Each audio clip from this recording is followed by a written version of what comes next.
નમસ્કાર. ચાલો આજે આપણે જાવાની દુનિયાને સમજીએ.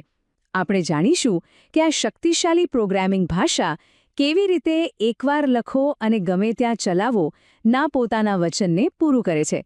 તો આપણી આ સફરનો રસ્તો કયો રહેશે? સૌથી પહેલાં આપણે જાવાનો પરિચય મેળવીશું. પછી એની ઓબ્જેક્ટ ઓરિએન્ટેડ પ્રકૃતિને સમજીશું, પ્લેટફોર્મ સ્વતંત્રતાના જાદુને જાણીશું અને છેલ્લે જાવા વર્ચ્યુઅલ મશીન કેવી રીતે કામ કરે છે તે જોઈશું. તો ચાલો શરૂ કરીએ. જરા વિચારો, એક એવો પ્રોગ્રામ જે વિન્ડોઝ પર પણ ચાલે, મેક પર પણ ચાલે અને લિનક્સ પર પણ ચાલે, એ પણ કોઈ પણ ફેરફાર વગર. 90ના દાયકામાં આ એક બહુ મોટો પડકાર હતો અને જાવા આ જ પડકારનો જવાબ બનીને આવ્યું. ચાલો જોઈએ કેવી રીતે. જાવાની આ શક્તિને સમજવા માટે આપણે થોડું પાછળ જવું પડશે, એના ઇતિહાસમાં. એના બનાવનારાઓના મનમાં શું ચાલી રહ્યું હતું અને તેઓ શું હાંસલ કરવા માંગતા હતા.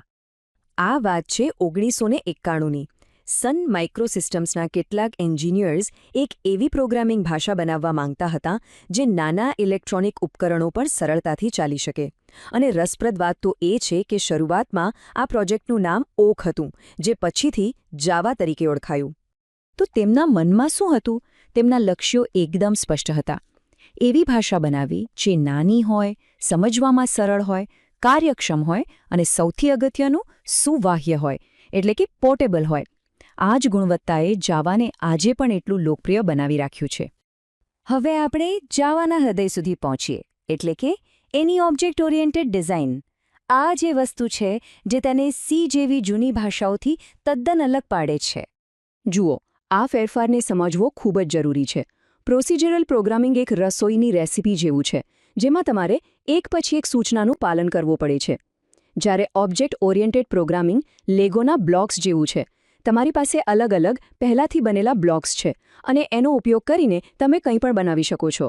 આ એક નાનકડો ફેરફાર નહોતો, એણે પ્રોગ્રામિંગ કરવાની.